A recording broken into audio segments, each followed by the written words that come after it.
करने गंजाम जिलार सबू समुद्र तटरे मत्स्यजीवी समुद्र बाहर मुख्य भूमि मत्स्यजीवी से कल्याणकारी योजनार व्यवस्था करके लक्ष लक्ष कोटी टंका आज सब्सिडी व्यवस्था कर राज्य सरकार मोहन माझी नेतृत्व में चलुवा डबल सरकार ओडिशा रे मुख्यमंत्री कृषि व्यवसाय योजना रे 1 कोटी टंका सब्सिडी देवार व्यवस्था गंजाम जिलार नवजुवक कृषि भित्तिक व्यवसाय रे कोल्ड स्टोरेज रे प्रोसेसिंग प्लांट रे एग्रीगेशन प्लांट रे कुकुड़ा फार्म रे सुखुआ व्यवसाय रे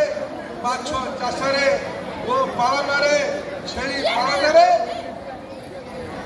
आज कोटी टंका पर्यंत राज्य सरकार सब्सिडी सह नरेंद्र मोदी साधारण वर्गर गरीब पिला